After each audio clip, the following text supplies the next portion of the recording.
I'll call the meeting to order. Please rise for the Pledge of Allegiance.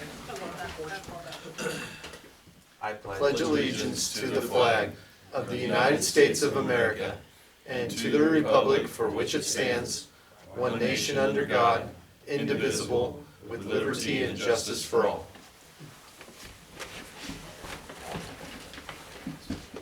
This is an open meeting of the Seward, Nebraska governing body.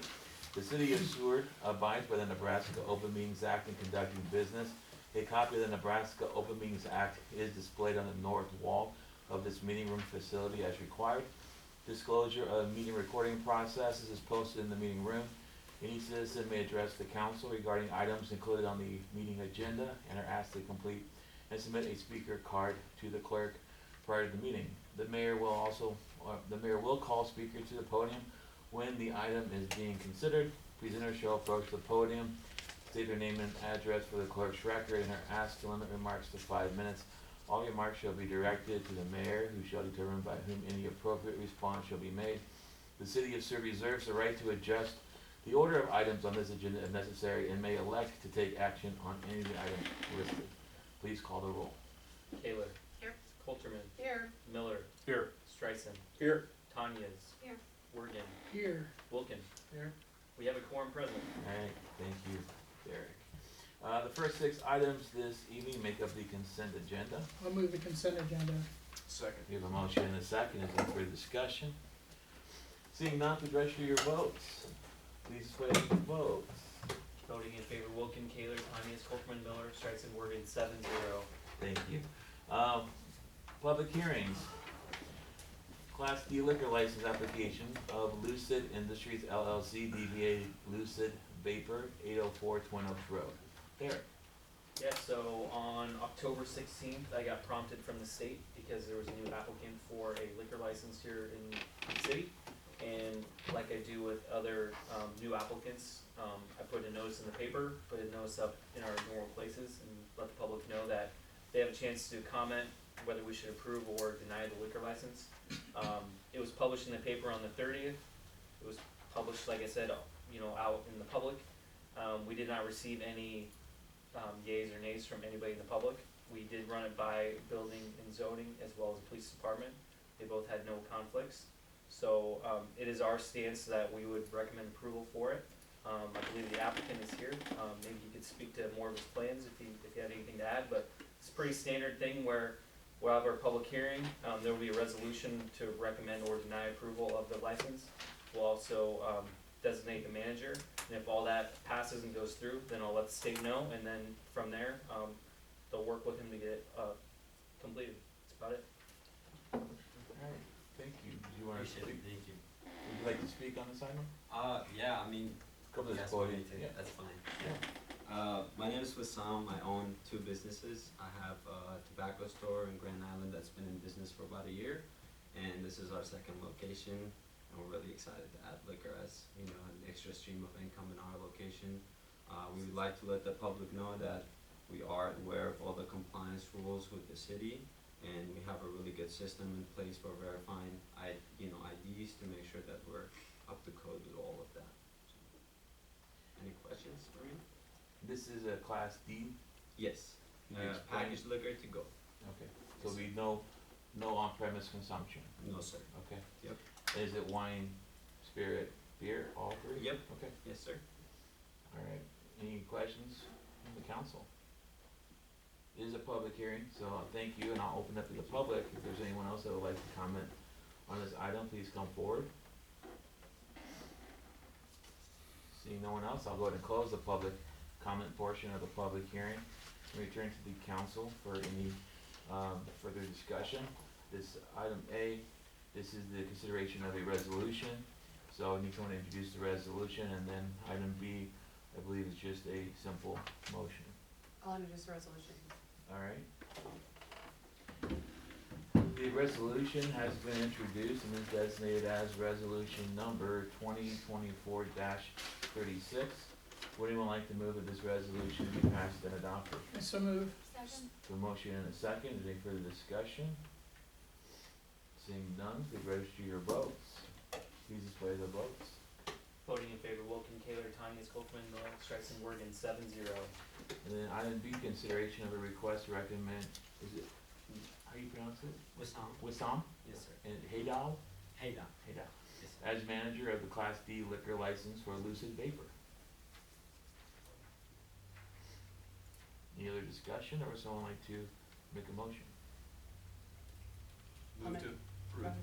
I'll second. We have a motion and a second for approval. Any further discussion?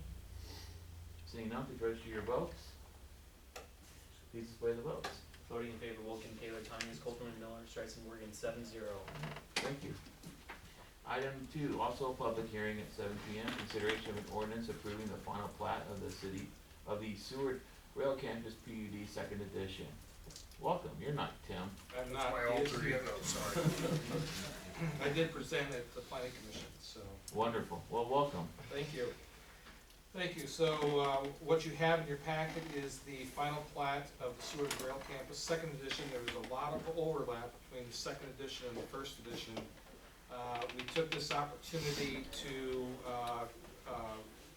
take some of the outlots and turn them into sellable lots, through this, second edition. In particular, the Project Move, which you heard about last city council meeting, there's, 2 lots in particular, that, they've essentially requested the parameters, the size of that as well. With, the first edition, so there's the original edition, which was the business park and Pet Source, and then there was the first edition, which included the remainder of that, 160 acres that the city had purchased, roughly 160 acres. And the second edition is really modifying that. The first edition included a different orientation of Worthman Boulevard, which would have made the lot for Project Move smaller than they had desired. And so in addition to other adjustments that we have made, through the plat, mostly minor to the lot sizes, we've changed the orientation of Worthman Boulevard, and we've created, these other lots. Our intention is to stay with these, current lots, and not go through another replat, if at all possible. We did add, since the preliminary plot, was approved, we did add a couple of, additional utility easements at the request of Seward Electric Department, as they have started to set electric out for Kellen Myers' Plum Creek seed operation. It became apparent that additional easement would help them in the future serve all, future businesses, future industries in the rail campus with these additional, easements. And so one of them is along Worthman Boulevard, second is on the west side of the north to south drainage ditch as well. And the other big change from the preliminary plat to this final is the legal description. And so as it went through quality control, there was a starting and an end point. They're supposed to wind up in the same spot. There was a little bit of, extra variance that was outside the permissible, closure, right, too great a distance. And so they went through and identified what the problem was, and they corrected it. So it is in the legal description. So between the preliminary and final, very subtle, but essentially it is necessary to avoid, an overlap or a gap in the future if individual lots are sold. There might be a problem with a deed being converted then at a future date. So with that, asking for approval of this final plat of the second edition of the Seward Rail Campus. Thanks, Mike. Are there any questions or comments from the council? It is a public hearing, so we'll have a public comment portion of this. If anyone from the public wishes to comment on item 2, please come forward at this time. I'll just let you know, planning commission recommended 9-0. Seeing no other public comments, I'll close the public comment portion of the public hearing and turn to council for any further discussion. This is an ordinance, so we would need someone to introduce the ordinance at the appropriate time. I'd like to introduce the ordinance. Okay. An ordinance to approve the final plat entitled Seward Rail Campus PUD Second Edition as hereinafter set forth, located in the southeast quarter of Section 29, Township 11 North, Range 3, east of the 6 p.m. City of Seward, Seward County, Nebraska, to provide for publication of this ordinance in pamphlet form, to provide for an effective date hereof, and ordering the publication of the ordinance in pamphlet form. The ordinance has been read by title and is designated as ordinance number 2024-24, and the title is hereby approved. I need a motion to dispense with statutory rule. I so move. Second. We have a motion and a second. Is there any further discussion? Seeing none, please register your votes. Please display the votes. Voting in favor, Wilken, Kaler, Tiny, Coltman, Miller, Streisand, Morgan, 7-0. Again, this is ordinance number 2024-24. Would anyone like to move that this ordinance be passed and adopted as read? Second. We have a motion and a second. Is there any further discussion? Seeing none, the question is, shows ordinance number 2024-24 be finally passed and adopted. Please register your votes. Please display the votes. Voting in favor, Wilken, Kaler, Tiny, Coltman, Miller, Streisand, Morgan, 7-0. Alright, thank you. Item 3, also a public hearing, consideration of an ordinance rezoning property identified as KDBCLB addition from Ag AG Agricultural District to RR Rural Residential District. Tim? Evening, Council, Mayor. It's me this time, really me, so. Again, this is a request to rezone a parcel that is in the ETJ and outside of our city limits to rural residential. He's looking at his daughter taking ownership of this property and still maintaining the farming land around it to continue his ag business. The zoning regulators for rural residential were met. As a result, a minor plat parceling this 5+ acres off was approved by Planning Commission 9-0. The only question Planning Commission had was whether there were other acreages in this area, to which we informed them that, yeah, there's a couple to the east, both in our extraterritorial jurisdiction and outside of our extraterritorial jurisdiction in county. And again, along 252nd, there's probably 10 or 12 of them along there. With that, they recommended approval of the rezone 9-0. Alright, thanks, Tim. Any questions or comments from the council? It's also a public hearing, so I'll open the public comment portion of the public hearing. Anyone from the public wishes to speak on item 3, please come forward at this time. One at a time. Seeing no one, I will close the public comment portion of the public hearing. Return to the council for any further discussion. Reminder, it is also an ordinance, so at the appropriate time, I would ask someone to introduce the ordinance. Introduce the ordinance. Alright, you go for it. An ordinance to amend the official zoning map of the city of Seward, Nebraska to rezone certain property within the 2-mile extraterritorial jurisdiction of the city of Seward, Nebraska, now zone Ag AG Agricultural District, to RR Rural Residential District, specifically tracts of land north of Old Mill Road and east of 252nd Road, to describe the property rezone, to provide for publication of this ordinance in pamphlet form, to provide for a time when this ordinance shall take effect. The ordinance has been read by title and is designated as ordinance number 2024-25, and the title is hereby approved. I need a motion to dispense with statutory rule. So moved. Second. We have a motion and a second. Is there any further discussion? Seeing none, please register your votes. Please display the votes. Voting in favor, Wilken, Kaler, Tiny, Coltman, Miller, Streisand, Morgan, 7-0. This is ordinance number 2024-25. Would anyone like to move that this ordinance be passed and adopted as read? I so move. We have a motion and a second. Is there any further discussion? Seeing none, the question is, shall ordinance number 2024-25 be finally passed and adopted? Please register your votes. Please display the votes. Voting in favor, Wilken, Kaler, Tiny, Coltman, Miller, Streisand, Morgan, 7-0. This is the last ordinance for the evening. It's only one final motion to make all the ordinances a part of the permanent record. So moved. A motion and a second. Please register your votes. Please display the votes. Voting in favor, Wilken, Kaler, Tiny, Coltman, Miller, Streisand, Morgan, 7-0. Thank you. Under administrative items, item number 1, consideration of a claim from Donna Fitzsimmons, 626 North 9th Street for property damage in the amount of $700. Yep, this one is similar to the claim that we had last city council meeting in relation to the wastewater backup situation that also inundated the senior center. This is obviously, compared to the last one, far smaller, but still as our standard procedure that me and Kelly have talked about is our recommendation is the board on the city attorney insurance for disposition. I can answer any questions you have.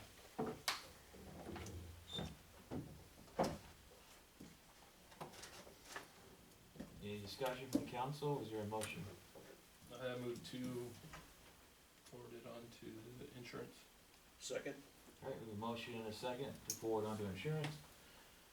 Any further discussion? Seeing none, please register your votes. Please display the votes. Voting in favor, Wilken, Taylor, Tanya, Coulter, Miller, Streisand, Morgan, 7-0. All right, thank you. Item 2, presentation on baseball softball complex master plan. Greg. Yes, I'll have some, I got some handouts here for you. Actually, I'll send two that I don't keep one since Samson's not here. Yeah, I can pass it around that way. As a little bit of a history lesson on this item, I know most of you are pretty aware of the turf project that's been going on over the last months, if not year. As we were approached, and the Parks and Rec Committee was a number of months back, the Turf Committee, as they're put together, was an amalgamation of people involved in different sports of softball and baseball, looking at providing turf on the fields at the Legion Field and the softball complex, our main high school softball field. As part of that discussion then, it was asked that they engage with all the users and everybody involved, the interested parties in those fields, to see what ideas and plans could be put together to come up with what the needs are and the priorities, so you weren't putting something on the field that ultimately Concordia or the high school couldn't play on, but the Legion Field could. You wanted everybody to be coordinated so that we weren't making improvements that actually were setting us back and setting us forward. And so some of those initial conversations started with the school district and Concordia, and as part of that process, it was discussed, hey, should we be looking at this in a more grand scale? Should this be a bigger opportunity for some collaboration between Concordia, Seward Public Schools, and the city of Seward? A lot of that was headed up by Dave Cum and Concordia and their athletic teams and athletic department. And so we got together and had some discussions and ultimately decided that the most important part of putting that together was putting together a master plan to give an idea to all the entities involved in a potential project, what could be and what should be. And so working together, we were able to contract with Mammoth, who's done facilities all across the nation, including, I believe, the New York turf facility that was just completed. They brought in their team and met with Concordia, Seward Public Schools, and the city of Seward. That included, again, the athletic department, the head coaches at Concordia, both softball and baseball, Bob Core, Adam Bodie, Joel Brazy was involved in some of that discussion and process. The high school head coaches for baseball and softball had input on it, and I believe new athletic director Curry was also involved along with Josh Fields. And so everybody got together and gave input, worked through needs and wants with the potential that basically an unprecedented companion partnership would be put together to take a look at these fields in the best interest of all three. And so it's quite the undertaking. I got to be involved with that, working with Mammoth, Concordia, and the school district. It was a great collaborative effort, and the fruits of those efforts are the plan you see before you tonight. This plan has been presented to Concordia. This plan has been presented to the school board, and now the final entity that's involved in reviewing the plan is the city of Seward. What we're looking for tonight is we'll walk you through the plan. I'll kind of give you the high-level stuff, and then what we're really looking for is a commitment that, yes, as the owners of these fields, they don't hear about tonight, we're committed in moving forward in this vision. Because if there's something you see strictly in this vision that we're not in favor of, or we don't want to do this with our fields, there are fields. So we need to give direction to everybody involved to say, hey, we're good with this, we like the direction this is going, let's pursue this. The other thing is as the owners of the field, but just in general, our involvement in this project. This is gonna be a collaborative project. It's gonna be, inputs by both Concordia, the school district, and the city of Seward, both financially, labor. One of the big ones you'll hear about in this one is that, a request that we continue to own these fields, operate them and maintain them. And that's gonna be one of our collaborative efforts, to put this project into play. So, we'll just get right into it. You have in front of you, a packet of information that was created, through that master planning effort by Mammoth, Seward Public Schools, and Concordia. The first one you have on here is identifying the fields that we're gonna touch through this master planning project. The Memorial Baseball Field, we call it the Legion Field, which is the main baseball field. The Softball Championship Field, as it's referred to, this is the predominant high school softball facility. And then Baseball Field 4 was identified, to help alleviate a very specific issue that we have. One of the biggest problems we come into, and it's mostly in regards to baseball, is that the predominant times that it's used in the spring is when we have high school baseball out there and Concordia baseball out there, and they get on top of each other very quickly through practices and scheduling. And then when we get into tournament times, we get into GPAC tournament, district championships, things like that. That thing could be going all week long, lights on at 5 in the morning until 11 o'clock at night. It creates incredible challenges for us, and then don't even add into that weather.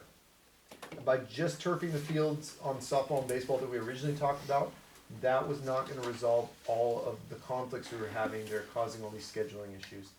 The other thing that this was addressed, and we'll talk about more in the project, is we're also limited right now in what our opportunities are.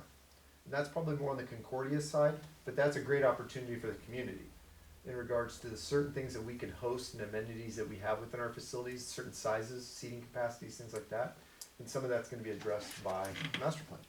So those are the 3 fields we touched. The reason, again, we identified field 4 is field 4 can be converted into a field that could serve the needs of the high school team and Concordia down on the fourplex, with some adjustments made, and really alleviate the pressure valves that we have in regards to scheduling and conflicts, weather delays, things like that.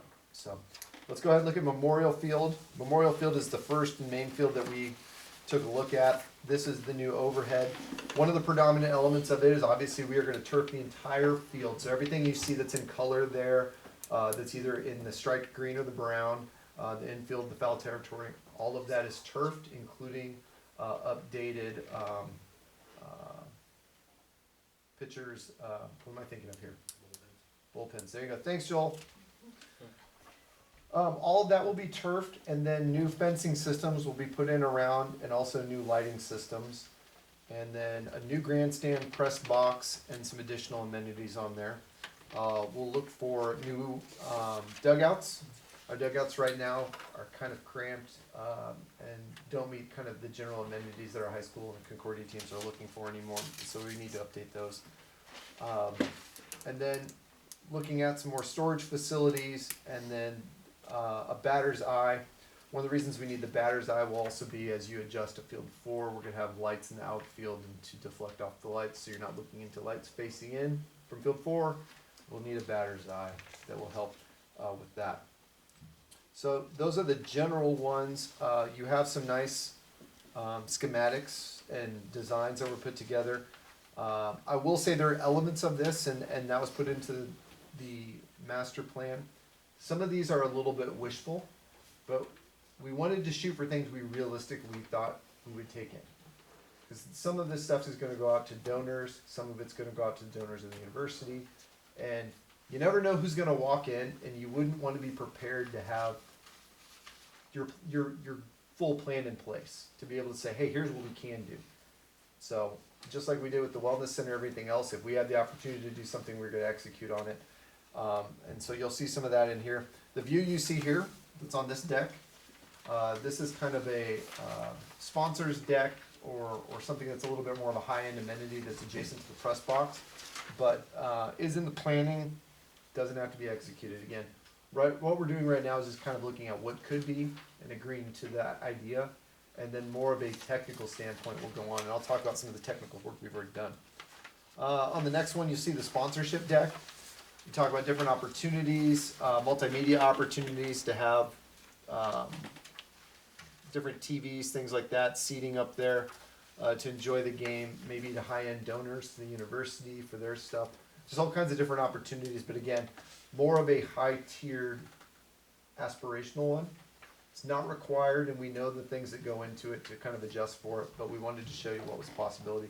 It also takes into some ADA considerations for us, but generally everybody liked the aesthetic, the look, the makeup. Again, we're talking about some metal roof buildings and different metal buildings, bricks and things like that. So that's the general outline of the Memorial Field. Did anybody have any questions on Memorial Field?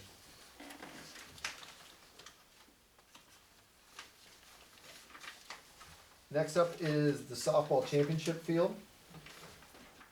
Very, very similar. A lot of the same amenities. Again, the primary one being the turf. The entire field would be turf. The bullpens would be turf.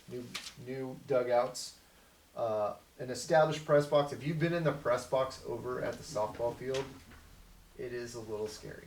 I went in for the first time like a year ago. I don't want to go in it again. So it does need to be updated, and it probably needs to even be updated by our standards.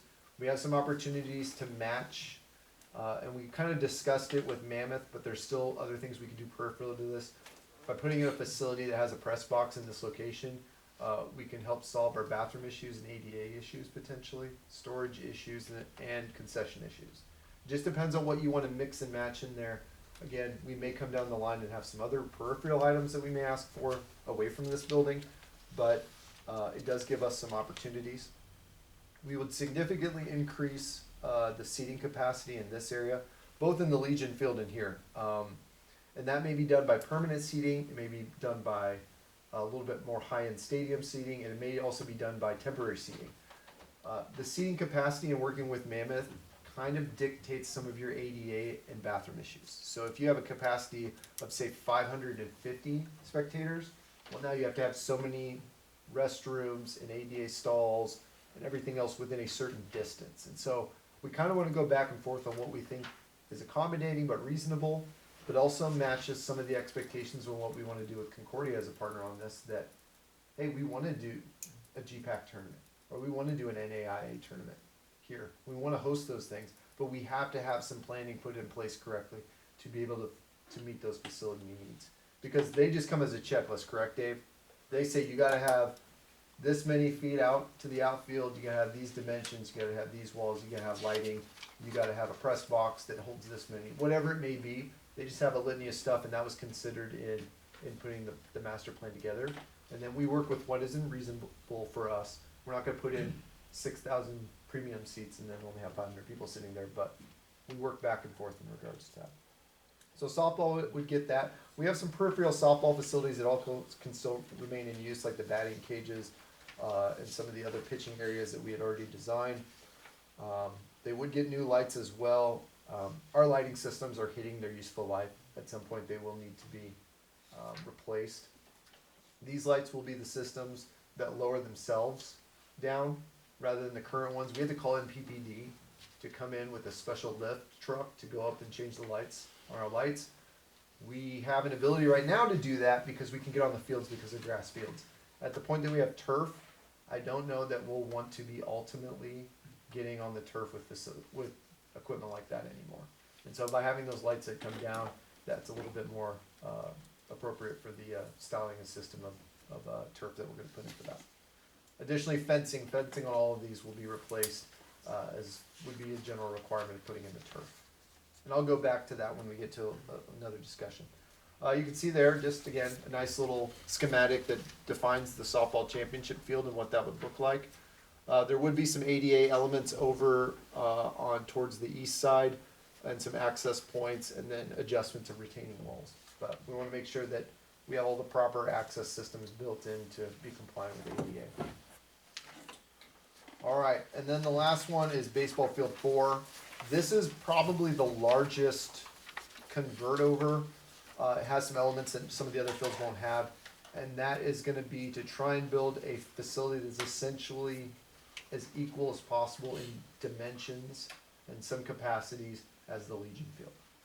That's what we're trying to do here, and so one of the biggest ones is an extension of the field out into center field and some of those alleys. That's gonna take a bit of groundwork, a little bit of dirt work. Because right now, that's a low-lying area that you notice rolls off down into a ditch and then heads off down into Plum Creek. We don't think it's a substantial cost, but it is a cost that is proportional to the field. And so that is one of the big predominant ones. You can see in there was a batter's eye we've already talked about, that will be actually removed. It's not needed because you're staring off into the trees. So I can talk more of those details. This is a full redo though. I think even the backstop on this one, everything would come out. One of the good parts is for dimensional purposes and phasing, the softball field and Memorial Field, the backstop systems we currently have will be the remaining backstop. So for phasing purposes, if we want to do the grandstands or we're doing the field, it's going to give us some opportunities where Field 4, once we kind of get started, it's go. You're going to have to do the whole thing. So, at least in regards to the main elements of it. Not as high end as the Legion Field, but still some elements, some batting cages, some mounds. This field will also have, I believe, a temporary mound system that will allow for it to be played as softball as well.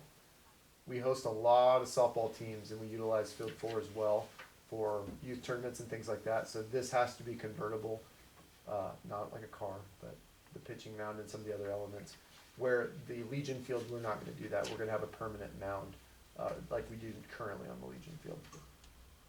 Smaller press box and a smaller grandstand, but with some of that concrete area over there, we could bring in temporary as well for this facility. And then new dugouts, and then also lights. So that's kind of the big ticket items on that one. Again, this gives an opportunity to play both teams on baseball at the same time. Currently, we could play with the East-West fields if we got into some sort of conflict on softball, but with their predominant seasons being offset, that's not such a big issue for us. Concordia Fall, softball is usually down on field 1 for the most part on a lot of the stuff they do, so we don't have as many conflicts, but baseball, having the same spring season, hits a lot of conflicts. So Field 4 would alleviate a lot of those conflicts. You have a nice little schematic view there of Field 4. And then I think that's probably it in the packets you guys have. We did get some general cost estimates on it. We didn't want to like blow your mind on that right now because again, some of that was just for our planning purposes. But you are looking anywhere, I mean, on the high end, you could be looking at $9 to $10 million if you did it all at once. So it is a big ticket item. We've already begun the discussions to what potentials do we have for phasing, what are the necessary needs and things that maybe are the wants. And the coaches, the athletic departments and things like that have started working through those processes and done a really good job. I've sat in on a few of those discussions as well as Dave has. But what we're looking for tonight is generally the concept and the idea of we're okay with this as a city facility because this is our fields. We're also okay with generally the idea that we're going to maintain it. Now again, there could be some horse trading in the background in more formalized deals. But we want to move forward because, again, this is probably the most unprecedented cooperative project we're going to do between these three entities if we undertake this. It's not a full commitment to build exactly what you're seeing here, and it's, yes, we're okay, you guys go start working out the plans to figure this out, and that gets the three entities going. So, I know we have Dave here. Dave, is there anything you'd like to add that I haven't covered? Yeah, I would just add, I am Dave from Concordia, if you don't know who I am. But we've shared this with our Board of Regents and leadership team, and unanimous support. Baseball and softball fields were a part of our current campus master plan, and we were committed to working towards that. But again, as we continue to work through the process and looking at the costs that we were going to have and what the city was going to end up with, really we finally all came back together and said, let's do this together. We do view this, and we are communicating with one of the largest community collaboration efforts out there. And if we can pull this off, I think it'll be a win-win for the community of Seward, the county of Seward, and right now Concordia has to go to Lincoln, and even down to Kansas to practice and play. We've had to have our home games at our opponents' fields, because we've not been able to play with rain we get here in the spring and summer. And so this is a very important project for us to get done, and we're committed and willing to provide whatever we can to make this actually work. And I've been having conversations with not only Mammoth, but some other potential vendors, and I think this is the last group to kind of get on the to say yes, we can maybe move something forward, and then we can start rolling up the sleeves and start making some more solid plans and seeing how this fits. So if you'll remember, we committed to generally the turf concept when the committee came to us originally, when Brock Anderson came and spoke with us. And then we also applied for the Land Water Conservation Fund grant, which is a $600,000 50/50 matching grant that we did apply for, that both Concordia and Seward Public Schools were partners and in favor on. And so if that grant should be awarded, which approximately, Joel's in January, correct? Potentially, we'll find out. We would have $1.2 million that we would need to expend in a reasonable amount of time. And we felt like if some of these dominoes start falling, we need to be prepared with what we want to do and what the entities are okay with. It may not be spending $10 million, but we have a window, and by having a plan in place, we can start expending funds to fulfill the plan and come up with other funding mechanisms so that this makes sense to move forward and is in the best interest of everybody who's got to have input on it. And I would also add, Concordia is we are going to do a pretty hardcore focus on fundraising. Probably one of the reservations that we would have is we've got other things we're trying to raise money for too, so we don't want to take away from that donor base, but we are looking at a donor base that may pull in from spaces outside of Seward. So to bring some additional funding in from outside from some of our donor support. We've got alumni in the athletic area that would be very supportive of a project like this. So we are looking to put a decent support into this through fundraising, and Derek Engelbart, who's our Vice President of Advancement, has already been out there talking to a few people and is anxious to know also that this is a project that he can put all of his forces on. As we mentioned with the turf project, the other opportunity that the city of Seward will have is predominantly in the summer. Again, turf fields are in high demand, whether that's for individual games or tournaments. And by having turf fields that are available for tournament play, they'll significantly increase opportunities for us to generate revenue and tourism revenue.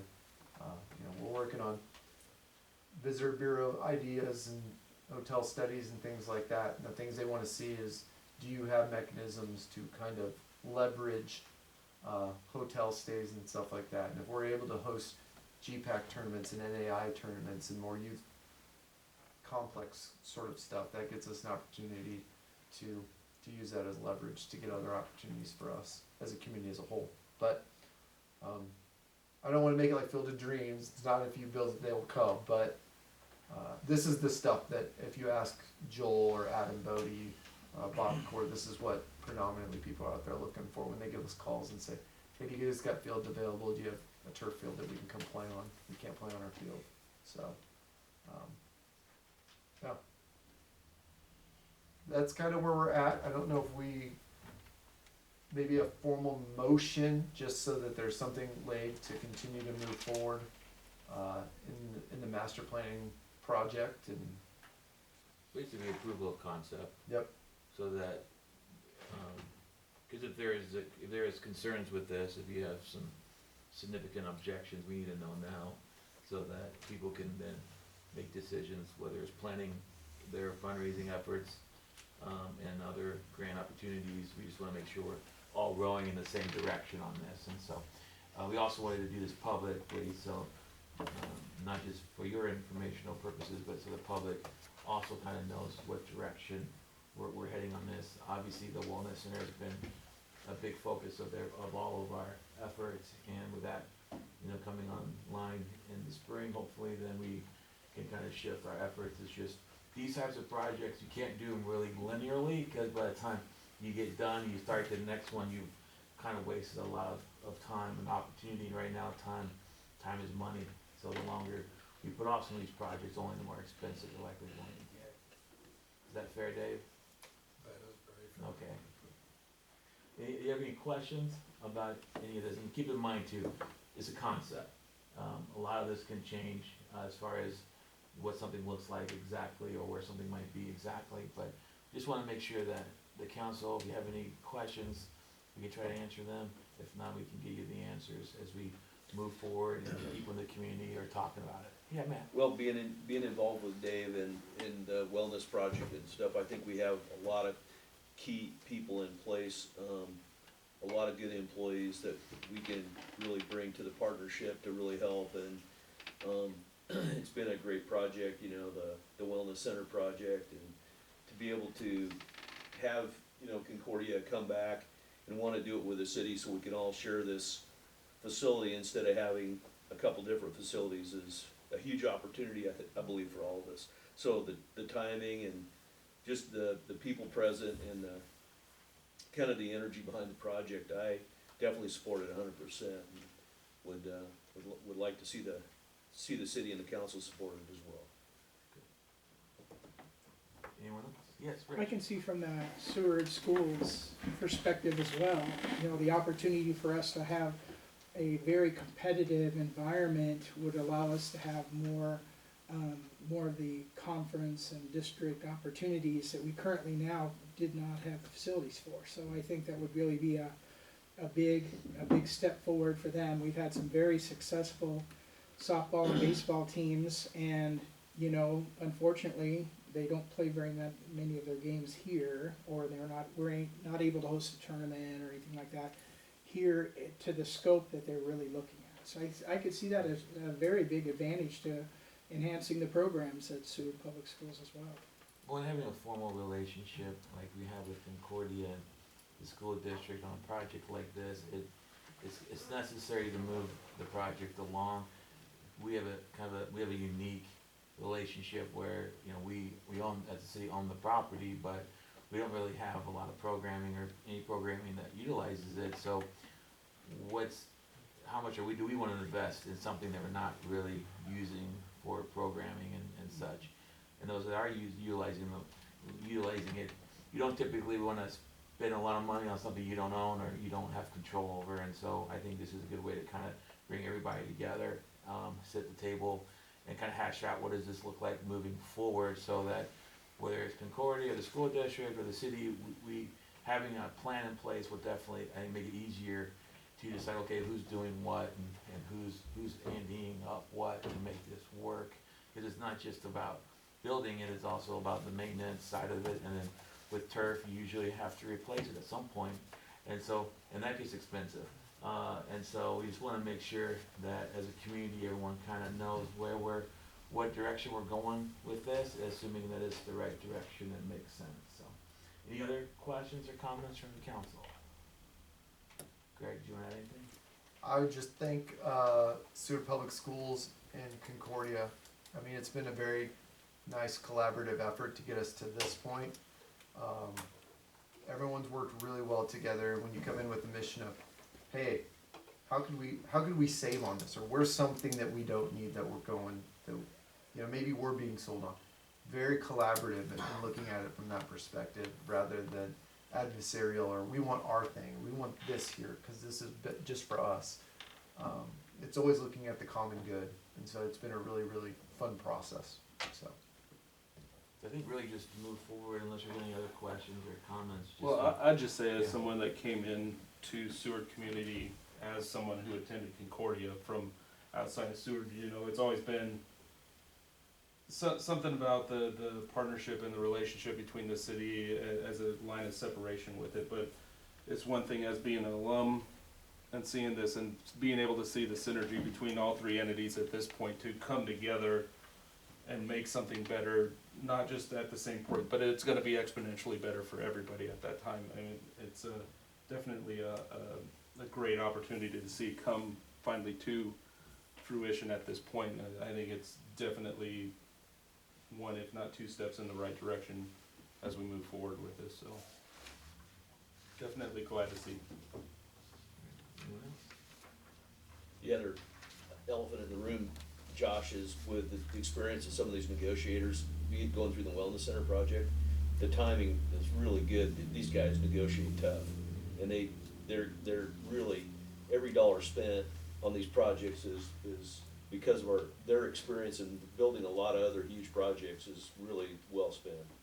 So I'd like to reinforce that for the people that are involved with this project. You do enough of these, we get good at it. Yeah, these guys are good at it. With that, unless any other questions or comments, we'd look for just a motion to support the concept of the master plan. I'll make a motion to support the concept of the Plum Creek Athletics Master Plan. Second. The motion is second. Is there any further discussion? Seeing none, be ready for your vote. Please display the votes. Voting in favor, Wolken, Keeler, Cummings, Hilderman, Miller, Streisand, Morgan, 7-0. Thank you. Thank you, Dave. Thank you. Joel, welcome. Up there on the Wellness Center. Thank you, everyone.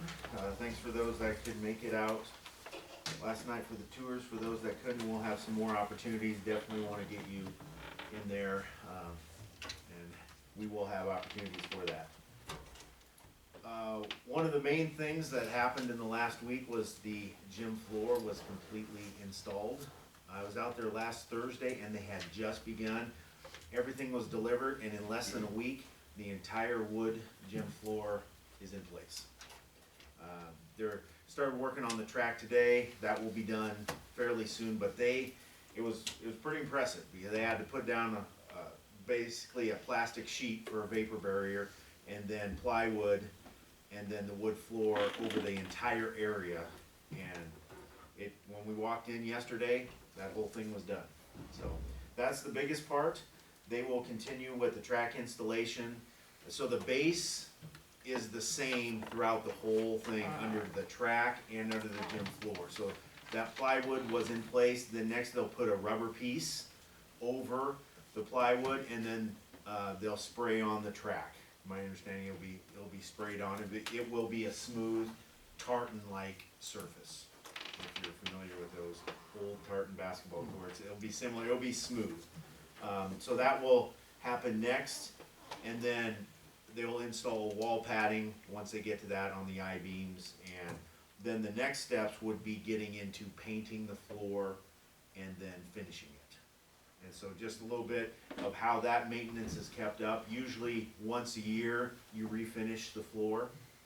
Most places do that where companies come in and basically sand down the top layer and then reapply, resurface it, and reapply all of that. So that has happened. That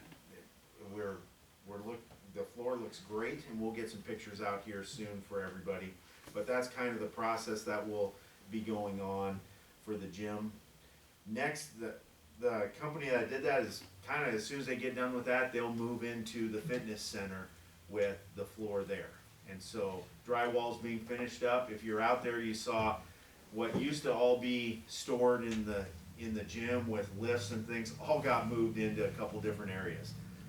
But they will be finishing the drywall, and then that floor will be put down. The rubber floor will go directly on the cement in the fitness center. That will be done by the end of the first week in December, because we will have equipment showing up the next week. And so that all of our fitness center equipment, the cardio to the weights, will be here the second week of December. That is scheduled, and So all of that will be done, we're on track for that. The studio floor will be done, at the similar time. Again, drywall finishes just need to be done in that, and, those are moving forward. But that flooring will be done at the same time, at the beginning of December, and then just some finishing touches as we go. So in the fitness center, basically all that equipment will get in December, and some of the edging finishes on that, and then we'll lock the doors, and that room will be all ready to go. And so, no, I won't get to go up there and use it on my own, but I'm sure I'll be asked that plenty, but, it'll be ready to go. And so, the next big thing is the pool area. In the last week, all of the deck drains have been cemented in, and the finishing prep has happened, and that deck will be poured by Thanksgiving. Hopefully by the end of this week, but for sure by Thanksgiving, that whole deck will be poured, and so we'll have a full cement pad in there.